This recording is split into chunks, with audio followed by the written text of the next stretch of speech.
So, es ist 11:20 Uhr und 10 Sekunden. Ich würde sagen, so langsam können wir beginnen.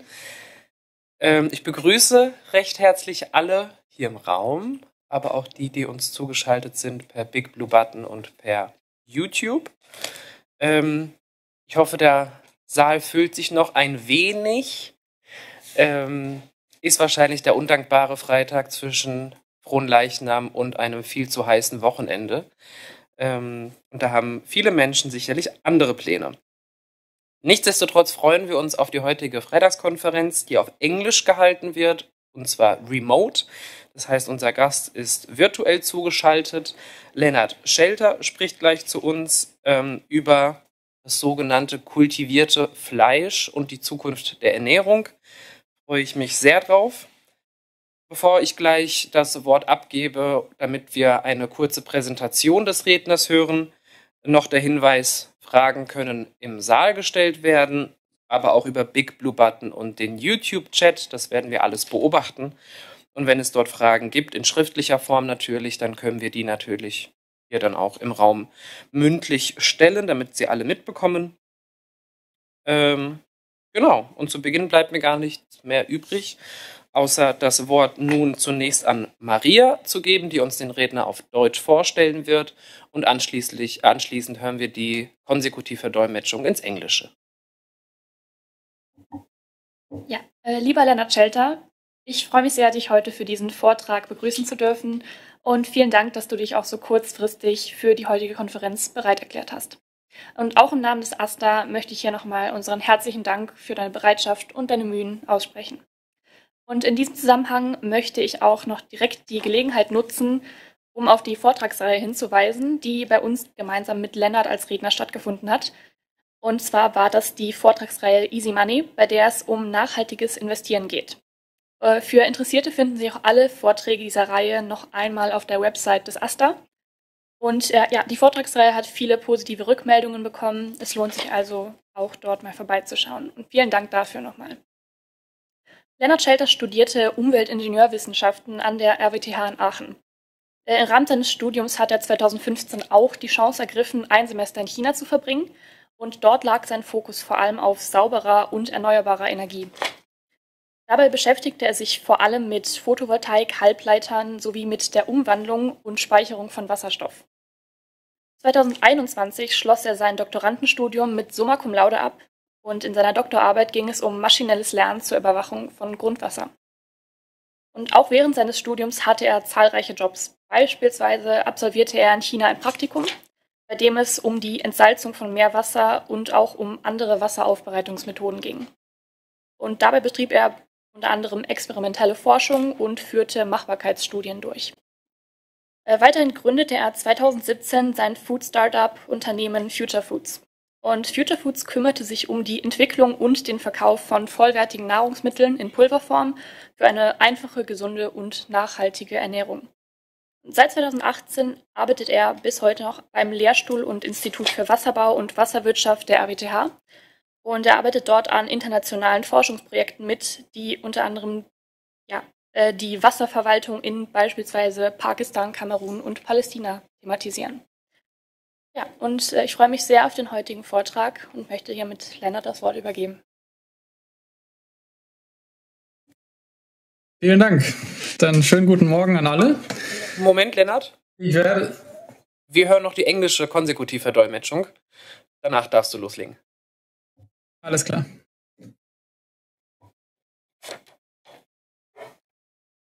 Lennart Schelter, welcome. Thank you so much for making this presentation possible on such a short notice. On behalf of AStA, our student government, I would like to thank you for this presentation and for coming here today. I also would like to mention the lecture series that was possible thanks to you and that we organized this semester. It was a lecture series called Easy Money, and we were talking about sustainable investment. For everybody who is interested, you can find this lecture series on our website. You can download the videos, and we've received many positive feedback, so thank you very much for that. Lennart Schelter studied at RWTH Aachen University and received a degree in environmental engineering. In 2015, he seized the opportunity to spend 1 semester in China, working there, like studying there, and focusing on renewable and clean energy, as well as the conversion and storage of hydrogen. In 2021, he finished his PhD with summa cum laude, working on a thesis on machine learning for groundwater monitoring using remote sensing data. While he was studying, he had numerous jobs, and I would like to highlight his experience as an intern in China, where he was working on the processes and design for seawater desalination and other treatment facilities. He also did some experimental research and feasibility studies on forward osmosis and other things. In 2017, he founded his startup Future Foods and developed and sold complete food products in powder form to enable and promote a sustainable, clean, and healthy lifestyle. Since 2018, he has been working for the Institute for Hydraulic Engineering and Water Resource Management, and he also has been working on numerous projects as a scientific associate for water management in Pakistan, Cameroon, and Palestine. Now I'm delighted to welcome you, and the stage is yours.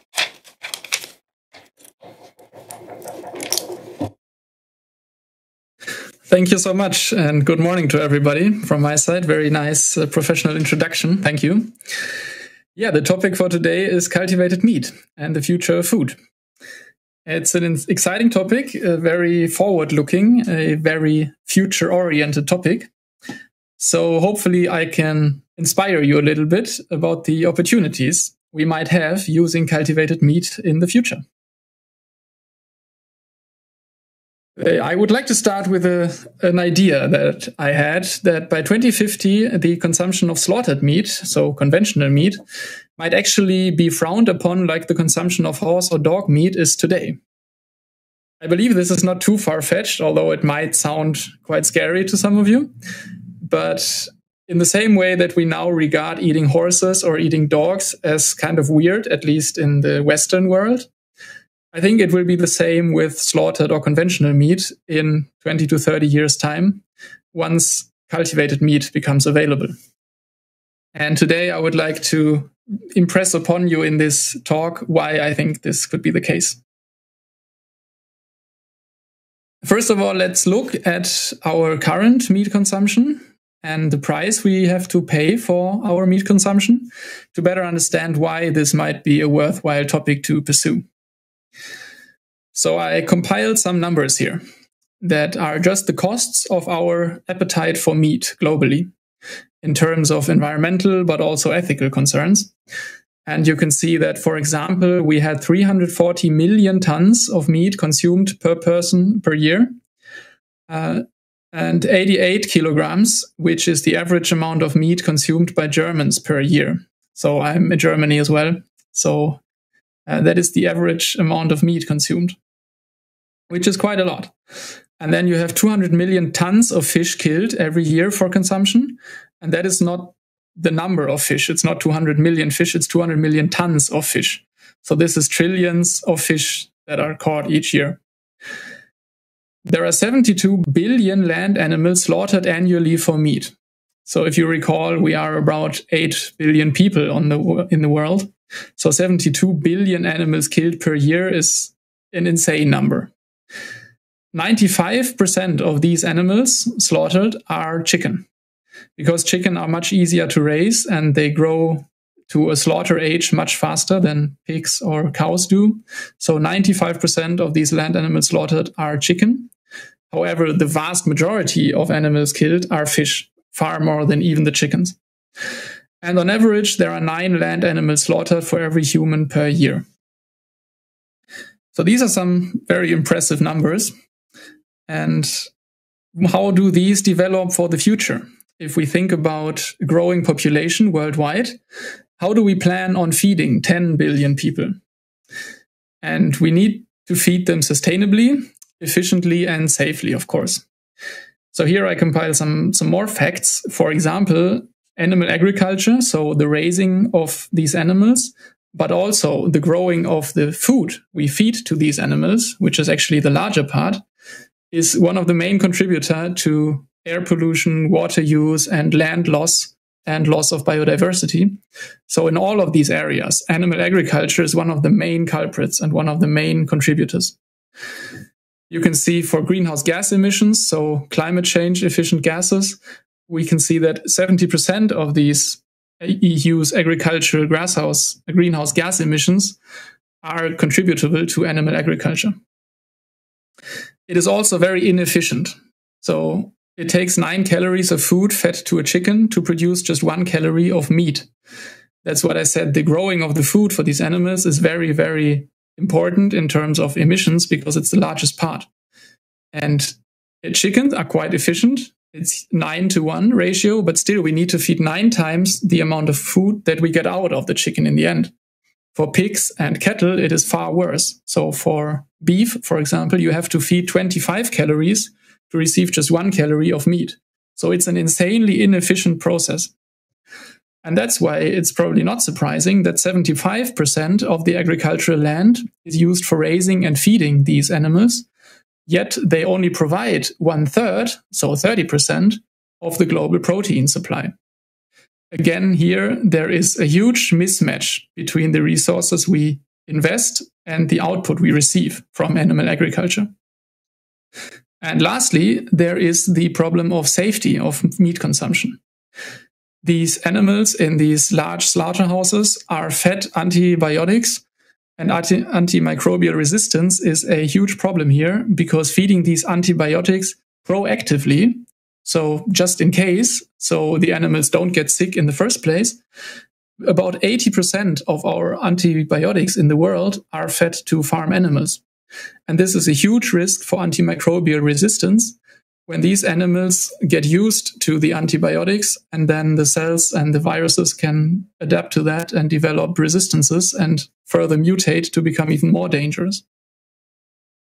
So we see this is the price we pay for our meat consumption in terms of environmental impact, but also in terms of safety risk for zoonotic diseases or antimicrobial resistance.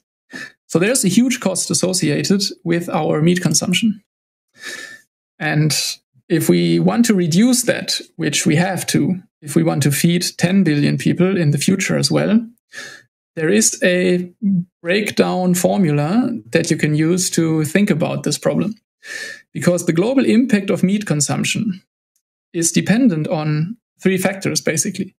The number of people that consume meat, the amount of meat each of these persons consumes, and then finally, the impacts of the production of that meat. And if we want to get the impacts to 0, any one of these factors has to go to 0. Otherwise, it doesn't work. Luckily, we don't have to reach 0 ultimately. We can expand some resources in terms of environmental resources for meat production. So we can think of which of these factors we can lower the most easy. So the number of people consuming meat might decline if more of us become vegetarian or vegan or reduce their meat consumption. But probably this is hard to reach. Meat consumption is still going up, still increasing in the world, especially in China and India, for example, and the Asian continent. The more economically affluent a company or a country becomes, the higher the meat consumption. So meat consumption is still on the rise globally. So this is probably not our best approach. We can try, but it will probably not work.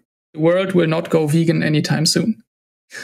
The second factor is the amount of meat each person consumes.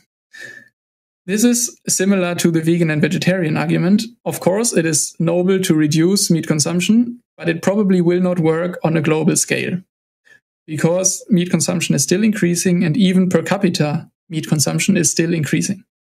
So that leaves us with our third factor, the impacts of the production of that meat. And this is interesting. Can we make cows more efficient? Can we make chicken more efficient? Or can we harvest more meat from these animals? These might be conventional thoughts.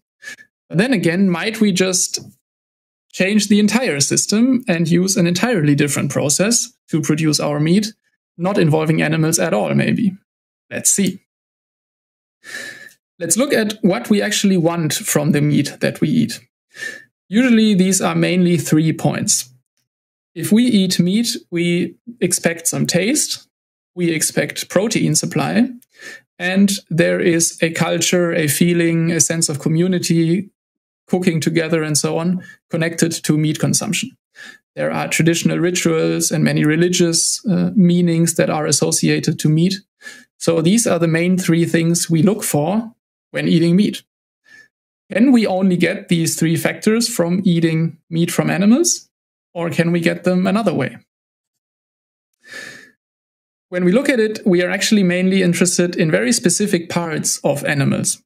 So from chicken, for example, we are mainly interested in the breast of the chicken and in the legs, so the chicken drumsticks. But if you think about it, at KFC, you can buy a 24 chicken nugget bucket, I think, with 24 drumsticks in it. So that means at least 12 chicken have to die for this KFC bucket, because every chicken only has 2 legs. And with a cow, it's the same. You have steak from specific parts of the body, or bacon is the rear legs of a pig. And we are not that interested in the belly. We're mostly interested in the legs for the bacon. So it is funny that we have to grow the entire animal around these very specific parts that we're only interested in. We don't want the tail or the hoofs or the brain or the head, or some organs are eaten as well, like the heart or liver. But there are many parts of these animals that we don't want to consume, but still have to grow. And this was obvious to Winston Churchill in 1931 already, when he said, "We shall escape the absurdity of growing a whole chicken in order to eat a breast or a wing, by growing these parts separately under a suitable medium." That is a very interesting idea, because he had exactly the same idea 90 years ago now. And he even went so far as to propose how we could do that, by growing this part under a suitable medium, which is exactly what we do when we cultivate meat. So how might the future of meat production look if we want to not use the animals in the production process? Could we produce just the breast of a chicken without the rest of the chicken? Could we replace animals in the food production mechanism entirely? That would be the ultimate goal, to not use these animals at all. So animals as a technology have been used for many different purposes, not just food. And they have been superseded before as well. In many areas, one of them might be food. So here you can see that in transportation, we used to use horses for transportation, of course. But when Henry Ford and his car came along, the horse-drawn carriages, for example, were replaced really, really quickly. Same goes for fuel and energy. We used to light our lamps with whale oil. But then when kerosene was patented, the whale oil industry basically collapsed within just 10 years, because all this fuel for the lamps was replaced with kerosene, and we didn't use any animals any longer for our lamp oil. And food storage and tradable wealth. Livestock, so cattle, used to be used and still is used in many countries as a form of wealth. You can still pay people or buy houses or give as a wedding gift when you marry your daughter. Some cultures still provide cattle as a form of payment or wealth storage. But of course, this can also be replaced by refrigeration, for example, to keep food fresh longer, and just simple currency. You can use money or you can use gold or whatever to replace the wealth function of livestock. And now we come to food and materials. Currently, we use animals for food. We use their meat, we also use eggs and milk and so on. But can we replace that? Well, we can just eat plants, which is the most simple way. We can also make burgers from plants. But then again, we might actually produce real meat without the animals. We'll see how soon. And it's similar for research and animal testing. We used and still do a lot of testing on animals, but we can also do this using other methods like a body on a chip. this is important to look at what drives consumer behavior in this context. Because people are used to eating meat for millennia now. And how could we motivate consumers to choose a different meat? And it came out in many, many studies that there are three main factors that drive consumer behavior. The first one, obviously, is price. An alternative to meat should have a similar price. If it's more expensive, the hurdle to buy it is very high. If it's cheaper, many consumers would be interested in buying it simply because it's more affordable. Taste, as we had before, taste is a very important factor. If a plant-based burger simply doesn't taste great, it will not be a bestseller. And then there is convenience. You can buy meat in any grocery store, in any city, in any restaurant pretty much, and it's just convenient. You know it, every chef knows it, every restaurant knows it, it's convenient. The same has to apply to the alternatives. If you always have to go to a special vegan eco supermarket to get your fancy plant-based burger, it's not a convenient alternative. So these three factors are very important when designing an alternative to conventional meat. And this is where cultivated meat comes in. You can see two burgers here. They don't look very different to me. Maybe you can spot the difference. One of them has actual conventional meat from a slaughtered cow. The other has cultivated meat grown in a petri dish in a laboratory. I can spoiler you the right side. So the Mosa meat burger is the cultivated meat burger. And that looks pretty juicy to me and was actually the first cultivated meat burger ever unveiled. So what is cultivated meat? Cultivated meat is genuine animal meat that is produced by cultivating animal cells directly. What does that mean? It means that it's not a substitute for meat. It is actual meat. It has the same cells, it has the same proteins, the same fibers, the same structure, the same makeup and same composition as actual real meat. It's not a plant-based burger that has beans or some other legumes mixed in to replicate the taste of meat, or with beetroot juice to simulate blood. It actually has blood. It is actual real meat. Simply not grown inside an animal, but grown inside a suitable medium, as Winston Churchill put it. So here is a more technical overview of the production process of cultivated meat. It all starts with a cell sample. So a small sample of the cells is obtained from an animal. A small sample means 2 or 3 centimeters of meat, basically. You can get that from a live animal.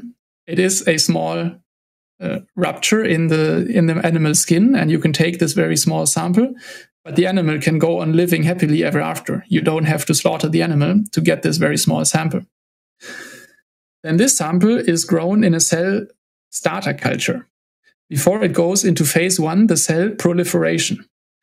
In this first and very important phase, the cells multiply. Cells are programmed to multiply under certain conditions. So if you provide the right nutrients and the right temperature and so on, cells start proliferating, meaning splitting and duplicating themselves. This is the proliferation phase. And you can do this in a bioreactor just as well as in a living animal. The process is the same. You provide the nutrients, that is mainly sugar or sugar water, to these cells, and then some signaling agents, like hormones, for example, that tell these cells what to do, basically. And these cells just grow and proliferate and separate all the time until you get a lot of cell mass. And then comes the second very important point, the cell differentiation phase or maturation phase. This means you have to tell these cells that are still stem cells to become muscle cells or fat cells, for example, depending on what you need for your final product. So in this phase, you can trigger these differentiation processes by different means, for example, by starving the cells of nutrients.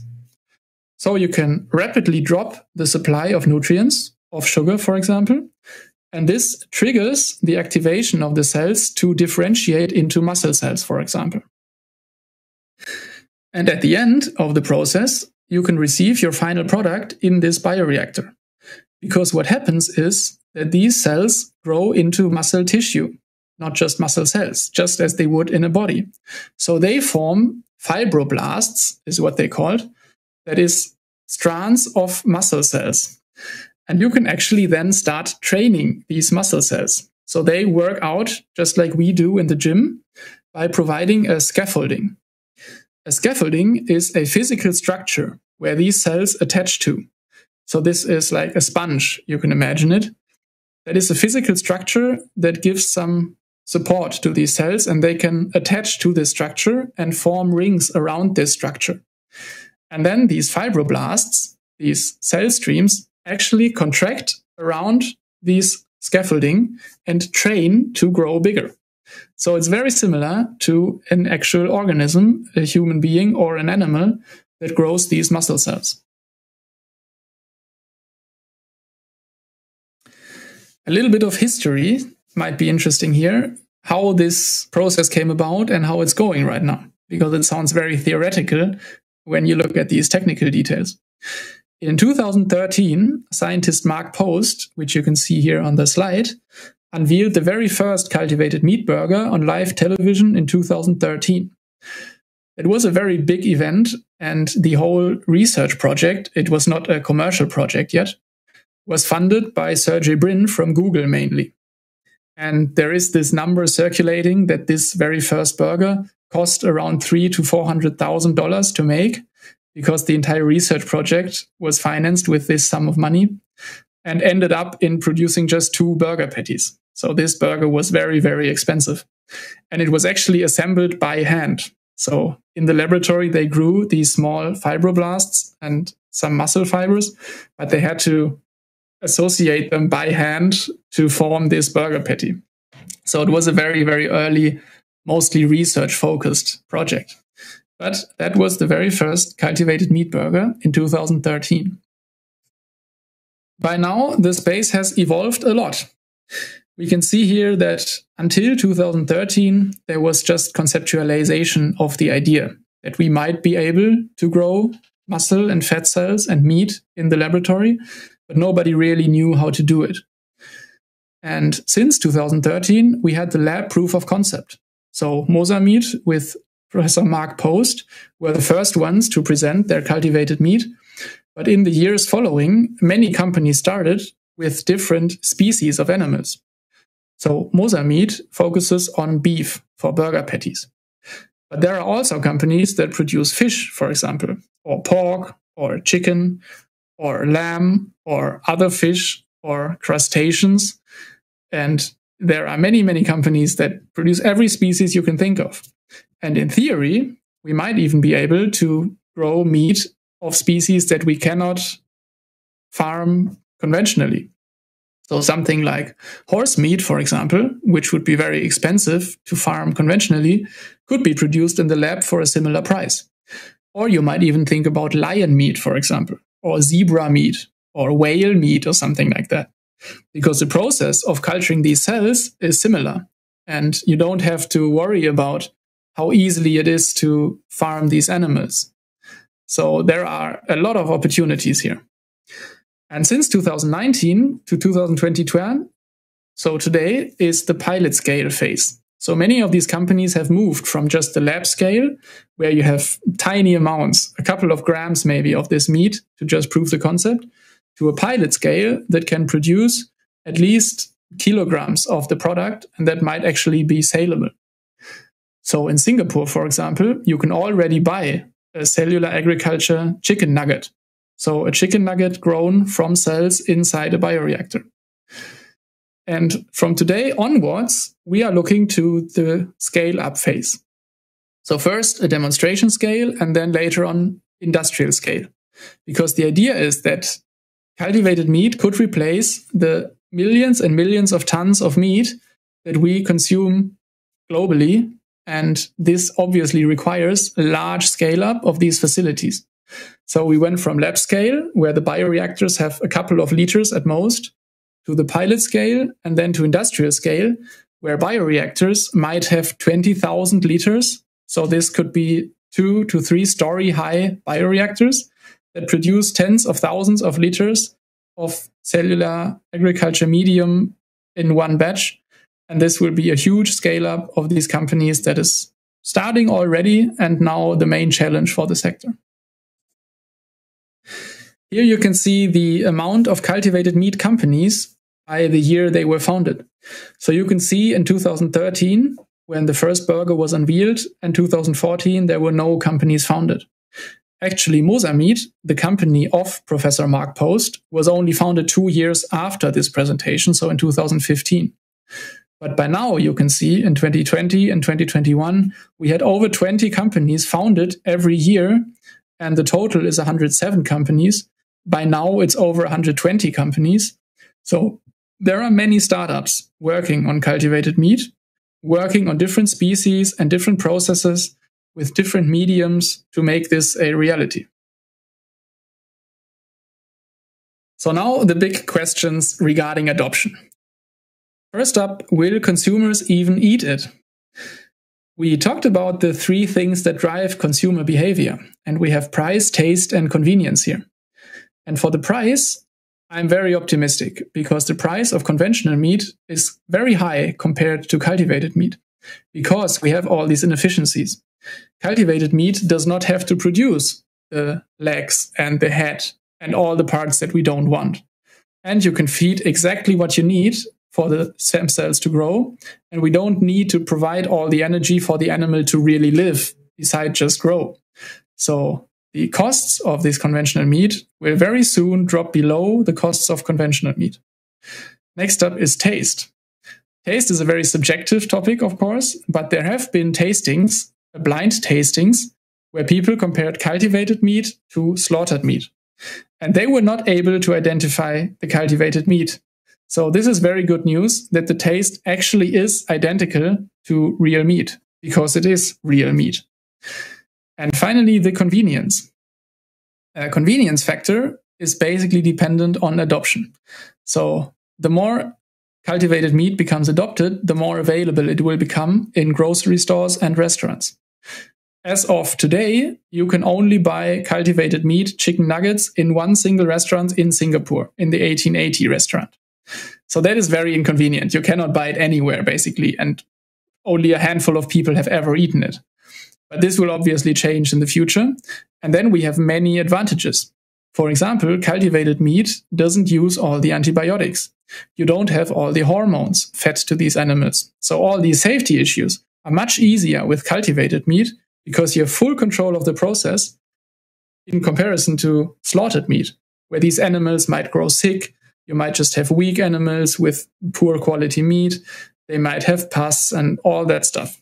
So cultivated meat is a much more controlled process, actually. And that's why I think convenience will be much higher very soon.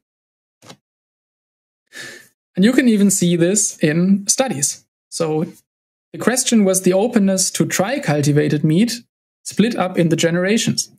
So the dark blue means people were very or extremely likely to try cultivated meat. And you can see in Gen Z, the youngest cohort here, 46, so almost half of people said that they were very or extremely likely to try cultivated meat. Another 41% were somewhat or moderately likely to try it. And only 13% said that they would probably not try it at all. And you can see that these numbers become more conservative the older the people become. So the boomers are obviously, not surprisingly, less likely to try cultivated meat than the younger people. So you can already see half the people are very or extremely likely to try it. So that's a good sign that consumers will probably buy it and don't think it's gross. A next important topic is the regulation, because we need to have safety regulations because it's a food that many people will eat. So regulation and safety concerns are of high priority. In Europe, the cultivated meat is regulated under the Novel Foods Regulation. And it's already having companies being tested and having their safety evaluations done to get approval from the EU to sell their cultivated products on the market. In Singapore, for example, again, Singapore just because they are very far ahead in this topic, the sale of cultivated meat is approved since last year. That's why you can buy cultivated chicken nuggets in Singapore already, because they are very interested in this topic.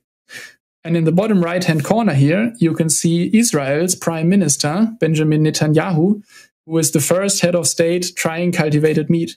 So what he is eating here is a cultivated meat kebab. And Israel is also very interested in the technology because they are very food dependent, like Singapore. They import a lot of food.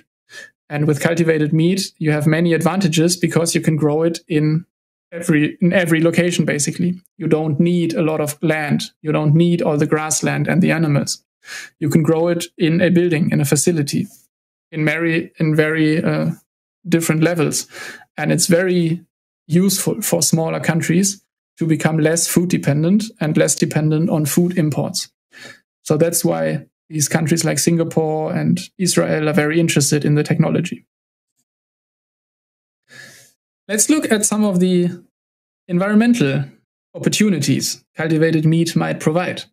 Because here you can see the global greenhouse gas emissions from food production. And we saw in the introduction that a huge chunk of greenhouse gas emissions is attributed to agriculture. And here it is distributed further in food. So food-related greenhouse gas emissions make up 26%, so 1/4 of all our emissions. And you can see it's broken down here into different categories. And we can look at them and see how cultivated meat might change them. So retail, packaging, and transport, and even food processing will probably stay the same because you still need to form the meat into sausages, you still need to pack it and to transport it. But livestock and fish farms take up 31% of these emissions. And this will entirely disappear. Once we have cultivated meat, we can reduce this livestock and fish farms further and further. And if we ever reach, or as I think we will probably reach, 100% cultivated meat instead of conventional meat, this entire block will disappear entirely. Then you have crops for animal feed. These will also entirely disappear because we don't have any animals to feed anymore. Crops for human food will probably increase because you still need some of these crops to feed as nutrient and medium to the cells. As I said, they need sugar water mostly for nutrients, and we still need to grow these crops and this sugar water to provide the nutrients for the cells. Finally, land use for human food will probably increase slightly as well. But you also have this other brown block at the very bottom, land use for livestock. This will again entirely disappear because there won't be any animals left to feed on this land.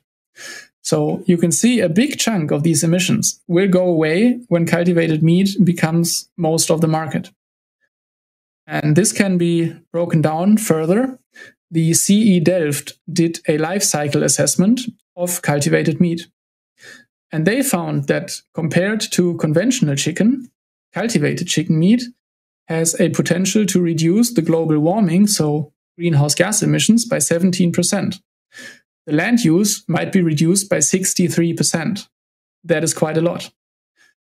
Now remember, in the beginning, we said that chicken is pretty much the most efficient animal for meat consumption. Only 9 calories for 1 calorie of food, versus beef, where you have 25 calories for 1 calorie of food. The same goes here with the environmental impacts. The global warming potential in reductions when using conventional beef converted to cultivated meat would be 92%. And the same is true for land use. Cultivated meat is up to 95% more efficient in terms of land use than conventional beef. So these are some huge numbers. You can cut the emissions and the bad consequences of beef production to 1/10 or even 1/5 of the conventional beef emissions. These numbers are somewhat speculative. We have to say that because there is no large-scale industrial plant producing cultivated meat yet. So this is a theoretical idea comparing the production processes. But I believe that these numbers are very close or even lower than what we will see in reality, because when building these industrial scale cultivated meat plants, there will be opportunities for improving the process even further than we can now imagine. And the startups and scientists will come up with even better ideas to make the process even more efficient. And with that, I would like to conclude that cultivated meat offers a tremendous opportunity for us, means humanity, to reduce the costs of our meat consumption. We are actually already able to produce meat, identical meat, for many, many species, fish, but also land animals, in bioreactors, without using the animals, without using all that many resources, without producing all that climate gas, and so on. We already can do that. Now it's just a matter of scaling up and bringing these processes to large-scale industrial production. This is a great opportunity, I believe, for humanity. So we don't all have to become vegans, but we can actually eat meat without the bad consequences. And this also enables 10 billion people to live on this planet with the same living standard as we have today. The options don't stop with meat, though. You can also replace eggs and milk and even products like leather and silk. And there is tremendous opportunity in this space of cellular agriculture, which is why I'm really excited about the developments in this space. It's still in early infant shoes, but it will grow to become a very important sector and a huge industry in just a couple of years. So that's it for my talk. I hope I could excite you a little bit about cultivated meat and the opportunity it provides. And yeah, maybe in 5 years we can try our first cultivated steak. I would be looking forward to that, and I can't wait to finally try it.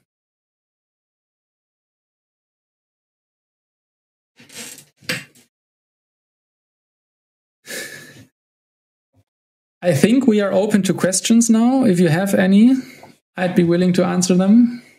Genau darauf möchte ich hinaus. Vielen, vielen Dank für den Vortrag. Ja, wir sind offen für Fragen.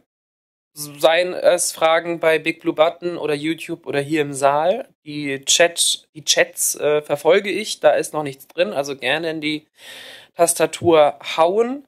In der Zwischenzeit möchte ich mich natürlich bedanken für diesen sehr eindrucksvollen Vortrag, sehr zukunftsweisend und sehr wichtig. Mir ist auch aufgefallen, dass wir vielleicht in einer guten Zeit dafür leben, also Alternativen zu suchen. Wir müssen teilweise Alternativen suchen, sei es eben beim Fleisch, aber auch bei Energieträgern oder wenn das Speiseöl und Getreide knapp werden, ganz plakative Beispiele.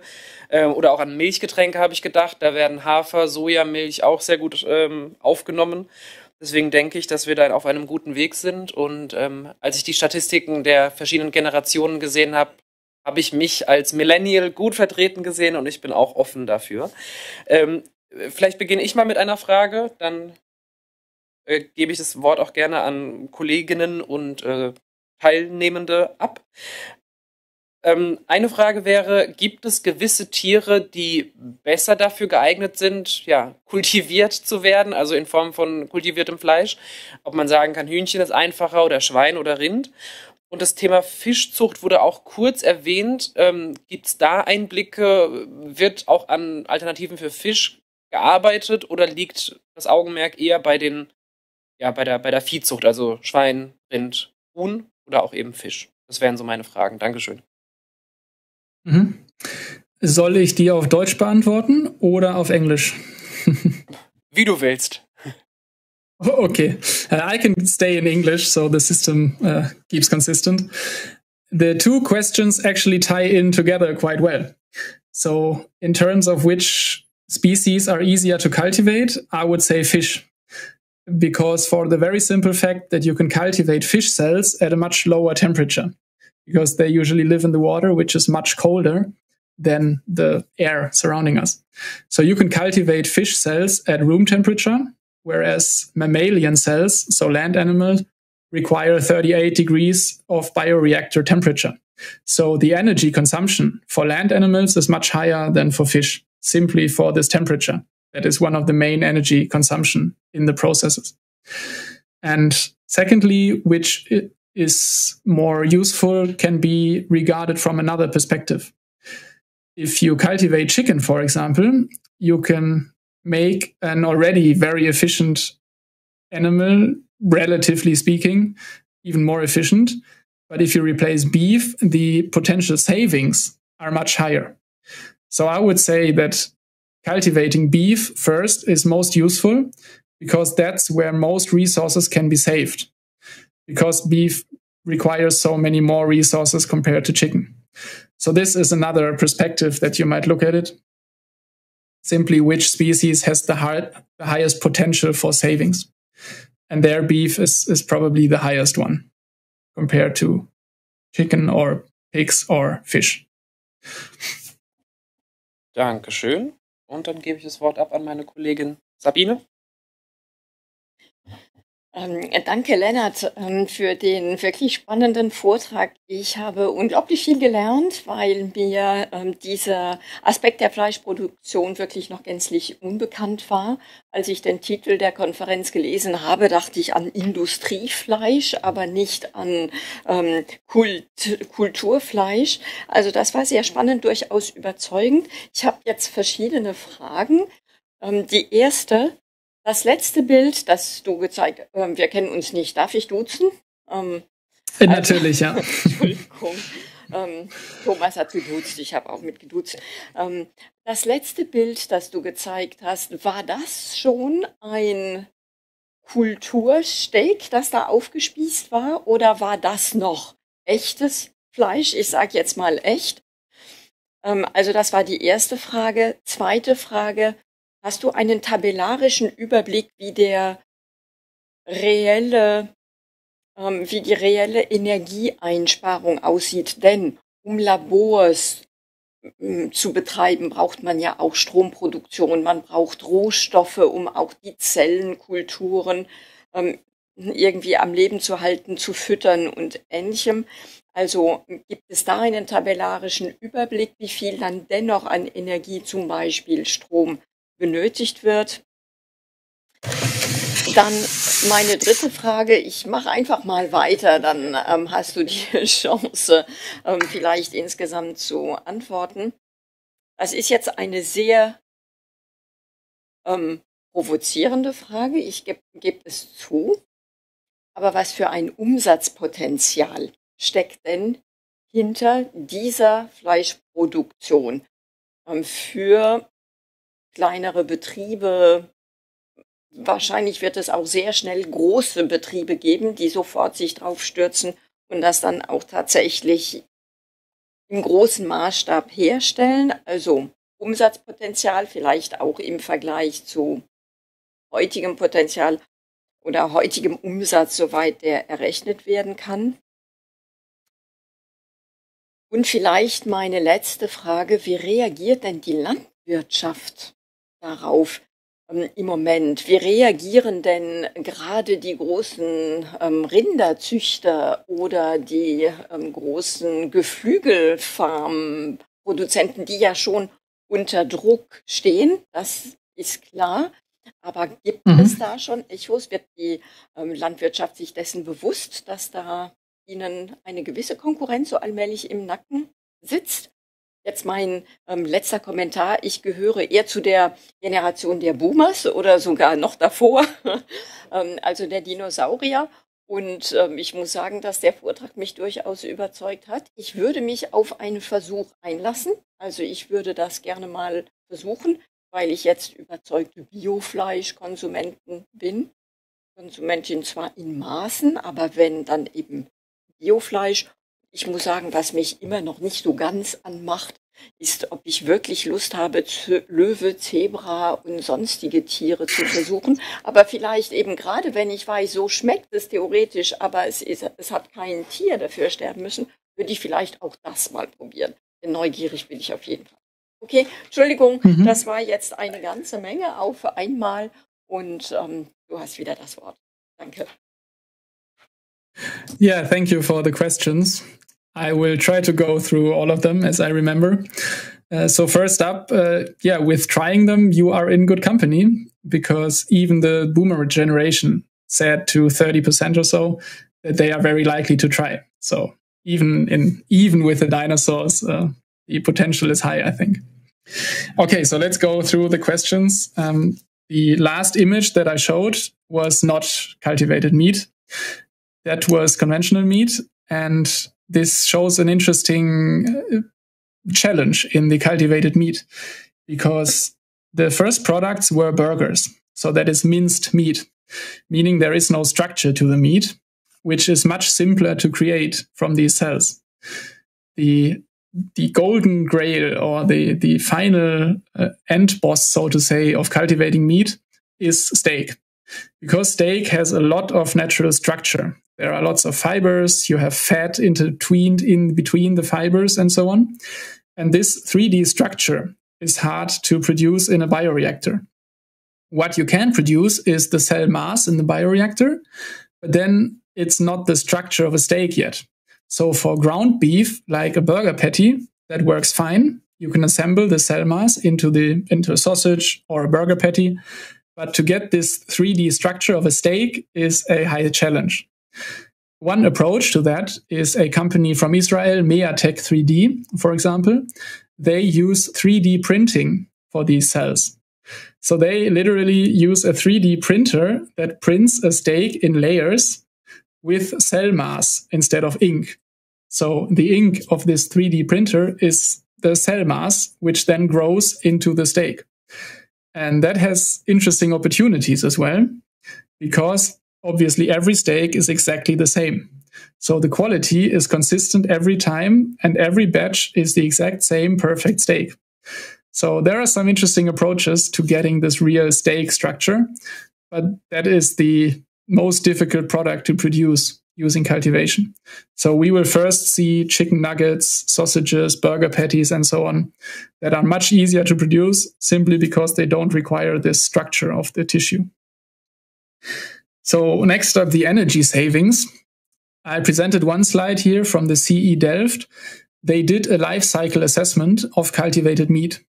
That means they looked at everything from the very first input ingredients to the energy consumption of the bioreactors, the packaging demand, and so on. And the final result was the numbers that I presented, that especially regarding beef, the savings are tremendous. So I showed land use and greenhouse gas emissions here, but they also looked at energy consumption and water consumption. And these numbers were also 85% in energy savings and something similar, around 90% in water savings. And that is simply mostly due to not having to grow the food for these animals, because the cells require very low level nutrients. It's really just sugar water, basically, and then some growth factors and hormones to trigger the cells. But the main part of the medium they grow in is basically sugar water. And that is very easy to produce, and you don't require 20 times as much as you get out. You can literally feed it 1-to-1. And that makes it very efficient.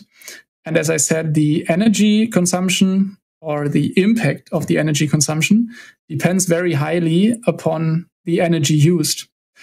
So if these plants, these bioreactors, are powered with coal-produced energy, for example, the energetic savings are not that high, or the greenhouse gas emission savings are not as high. But you can very easily power these bioreactors with renewable energy. And then the savings are huge, of course, because you have virtually no emissions anymore with this energy. However, with conventional meat, so growing cows on a farm, you cannot switch to renewable energies, even if we wanted to. The main emissions from cows are actually their farts and their burps. So you cannot tell them to stop farting. That is something that we simply cannot change. Whereas the energy consumption of these bioreactors can be changed to sustainable energy. So that's another huge opportunity here for even more savings. And regarding business potential, I would call it, business potential is quite huge. So the global meat market, including seafood, is around $1.4 trillion. In German, that would be Billionen Euro, annual market growth. For comparison, the entire electric vehicle market, Tesla and all the other electric vehicle cars, is only around $300 billion a year. So much, much smaller than the global meat market. So the addressable market here is huge. It's one of the largest industries in the world. And this entire market can be tapped by cultivation because every species can be cultivated and every product can be cultivated in the future. And regarding the attractiveness to business, I think it's very high. You can compare it to the plant-based alternatives. If you look at soy milk, for example, or oat milk, it is very, very, very cheap to produce. Oat milk, for example, is 98% water. And then you have just 2% of pressed oats, which is pretty much the cheapest thing you can buy. And it's ridiculous that a liter of oat milk costs the same as a liter of dairy, actual milk from cows. Because for cow milk, you have to grow these cows, you have to feed them 1 to 2 to 3 years until they even start giving milk. Then they always have to give birth. So you have to artificially inseminate the cows, have them give birth, take the baby away so the baby doesn't drink the milk, and then milk them every day. So it's a tremendously complicated process. And it's ridiculous that you can buy a liter of milk for a handful of tens of cents in the supermarket by now, which is why most of these dairy producers operate on such tiny margins that they are very, very close to bankruptcy already. In 2020, I think 2 of the largest milk producers in the world, in the US, went bankrupt in the same year because the margins are so tight. And as an oat milk producer, you can produce water with a little bit of oat in there and sell it for €1 per liter or something. That is an amazing revenue margin. So simply the premium that is still demandable for these vegan or plant-based product alternatives is so high that the adoption for business is very interesting.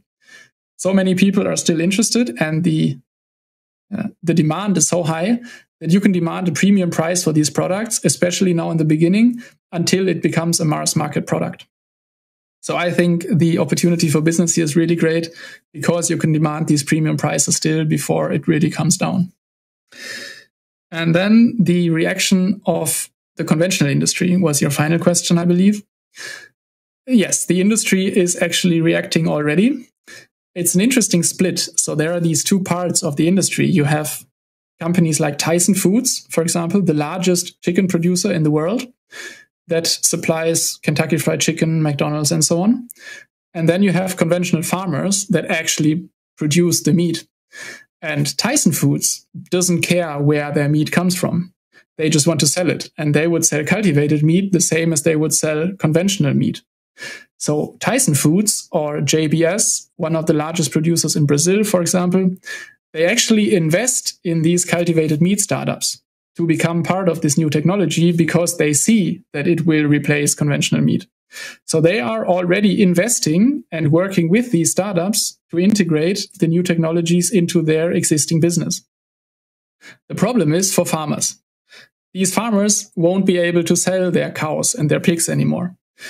They might, of course, switch to growing plants and producing the growth media for cultivated meat, so the sugar water basically. But the demand is much, much lower.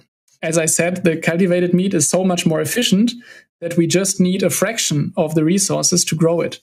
So many of these farmers will have to focus on something else because animal production will simply not be a viable solution anymore. I think there will probably always be like a hobby market for conventional meat, just like you have now for some fancy cigars or something, or snake meat in some shady back alley restaurant. There will always be a market for people that only want the actual real meat from slaughtered animals. But that will be a hobby industry and not the large behemoth of a global industry that it is today. So hopefully I could answer the question somehow. And yeah, if there are any more, let me know. Hallo, hier ist Andrea Beuer. Wir haben uns ja im Vorfeld ein bisschen kennengelernt mit dem Hin- und Herschreiben und an der Stelle also ganz herzlichen Dank für den tollen Vortrag und ganz, ganz besonderen Dank auch nochmal an den Asta, Frau Heidrich, auch insbesondere, dass sie diesen Kontakt hergestellt hat und sie hierher gebracht haben, virtuell in die Freitagskonferenz. Ich finde gerade die Diskussion, die gerade geführt wird, unheimlich spannend, diese ganzen Fragen, die dazu kommen.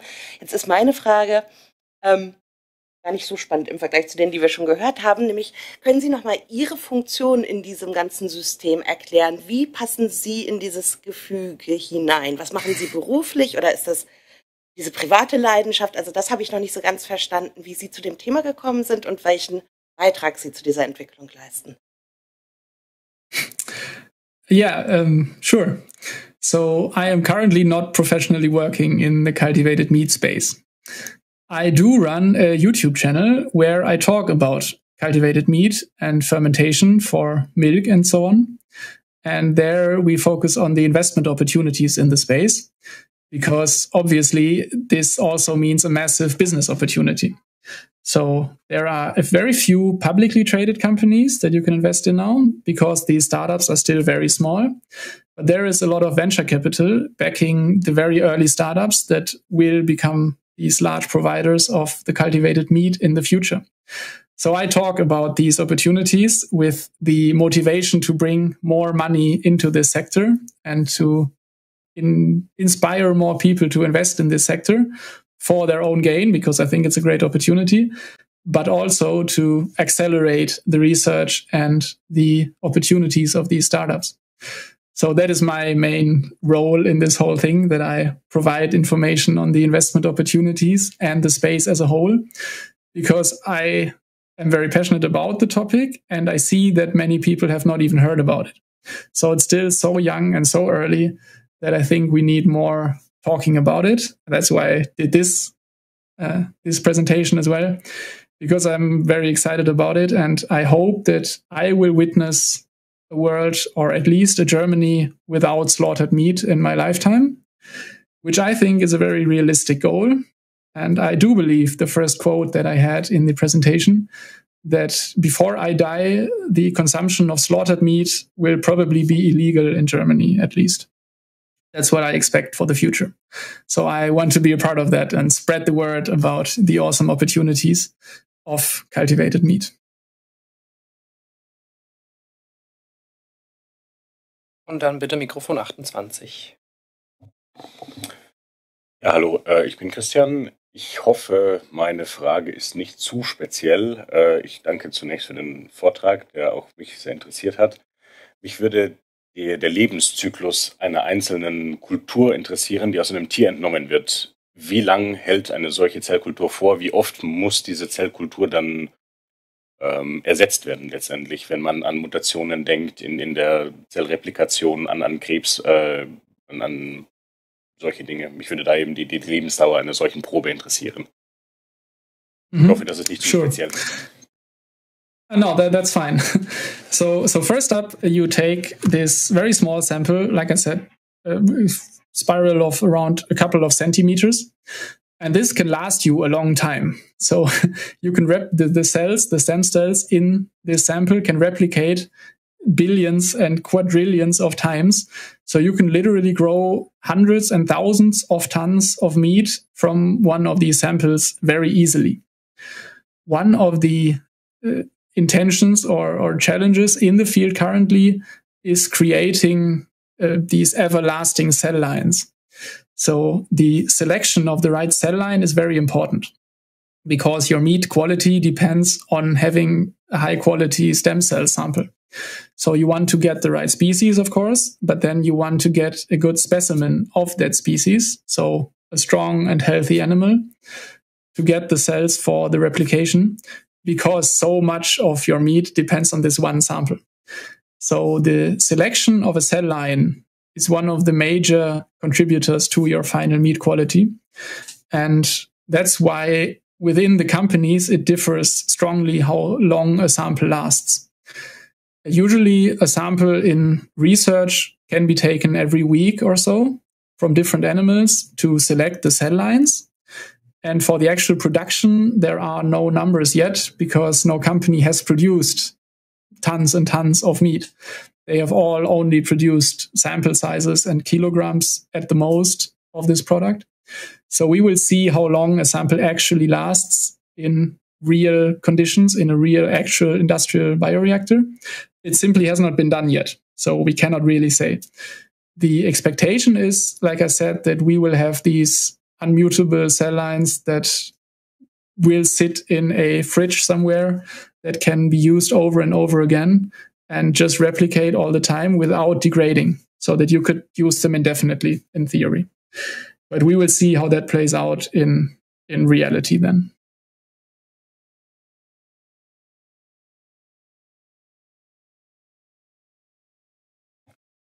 Vielen Dank.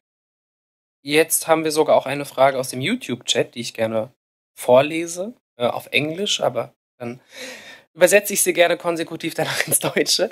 How does cultivated meat rank taste-wise and how is it made similar? Also wie schneidet das kultivierte Fleisch geschmacklich ab und wie wird es erreicht, dass kultiviertes Fleisch so ähnlich schmeckt wie echtes Fleisch oder wie konventionelles Fleisch?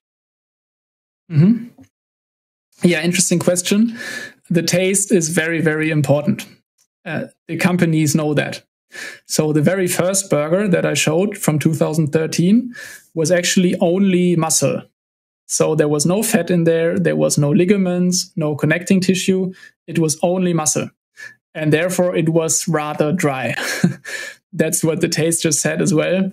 It was quite bland and very dry because there was no fat in it whatsoever. It was purely muscle cells. However, that was the very first burger, and everybody realized that we need fat in there to get the taste. So now there are companies that produce fat cells as well. Mosa Meat, the burger company, focuses on fat cells as well. And there are companies that focus only on fat or only on even connective tissue, because you need all these ingredients to actually replicate the real meat. Otherwise, it's just muscle and it doesn't taste the same. So this is a very important approach to really mimic everything in the meat and not just the muscle. Fat is equally, even if not more important, specifically for the taste. We had some blind testings already in Israel, for example, and in Singapore, where you can buy the cultivated chicken nugget.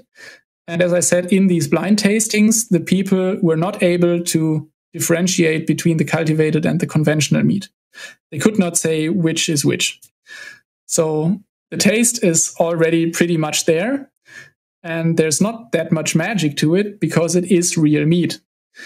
It is cellularly identical to conventional meat. So everything that happens in the meat in terms of taste is the same in cultivated meat once you get fat content and muscle content and so on right. So that's why it tastes exactly the same, because it is exactly the same. And another point is probably that it will taste more consistent, because with meat, you have high variety of tastes because you get different animals, you get different ages of slaughter, and you get a sick animal or a strong animal maybe, or a weak animal. So there are differences. And with cultivated meat, you don't have these problems. You can, first of all, produce all your meat from the very best cow that you could ever find. Like I said, one of these samples can provide tons and tons and thousands of tons of meat. So you can pick your very, very best cow that you ever find that is healthy and strong and young and so on. And you can produce all your meat identically replicated from that perfect specimen of a cow. So that is improvement for the taste. And you also get consistent quality because the process is perfectly supervised and everything you do is perfectly controlled. So you can replicate the same quality every time. And you don't get these fluctuations in quality that you do with conventional production methods. Dankeschön. Und dann würde ich das Wort nochmal an Sabine geben. Ja, Entschuldigung, mir sind nochmal 2 Fragen gekommen. Die erste Frage ist jetzt die Frage nach der Ethik und nach Kontrollmechanismen. Wird daran denn auch schon gedacht? Ich habe insgesamt ein nicht ganz so tolles Bild des Menschen. Es gibt in allen Bereichen, egal an was man denkt, sofort kriminelle Machenschaften. Es gibt sofort irgendjemand, der sich das zu Nutzen macht. Welche Kontrollmechanismen werden denn schon angedacht, damit ich sicher gehen kann, dass wenn ich einmal Fleisch probiere, ich nicht menschliches Muskelfleisch vorgesetzt bekomme.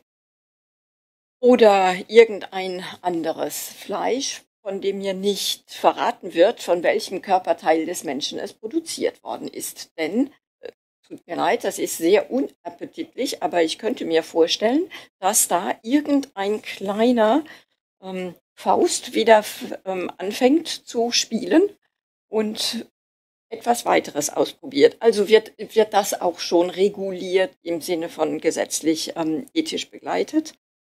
Jetzt werde ich gleich noch meine zweite Frage los.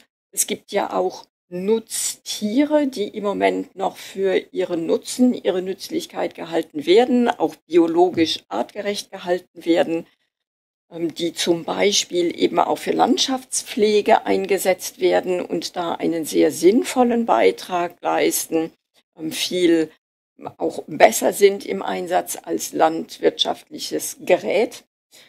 Insofern ist da mit dieser drastischen Reduzierung von Fleisch nicht auch irgendwo ein biologisches Gleichgewicht, das dann zerstört wird? Also wenn auf einmal überhaupt keine Nutztiere mehr benutzt werden und gezüchtet werden, kann das Pendel da nicht in die andere Richtung umschlagen? Entschuldigung, wenn es dir vielleicht an den Haaren herbeigezogen erscheint, aber mich bewegt sowas wirklich. Interesting questions for sure. So first up, the ethics and the control. So cultivated meat is already subject to the exact same regulations and safety processes as conventional meat is. So you cannot simply sell cultivated meat to anyone, anywhere in the world. And as I said, in the EU, there is the Novel Foods Regulation that defines very harsh criteria for what a food or a food producer must show to be able to get approval to sell his product to the market. So it's the exact same regulation process for conventional meat. There is the safety aspects, there is production safety, and so on. So everything you will ever eat on the market has the same regulation and probably higher safety standards than the conventional meat. And regarding the biological equilibrium, I would say that is a little far-fetched, this danger. So first up, it won't happen tomorrow. It's the same argument with if the world went vegan or vegetarian today, what would we do with all the animals? It will not happen in one day.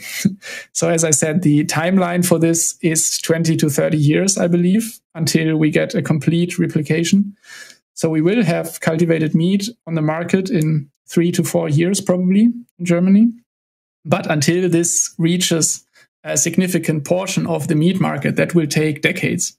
So it will be a gradual process, and we will be able to adapt to this. And then again, the question is if the biological equilibrium is what we have now, because it certainly isn't.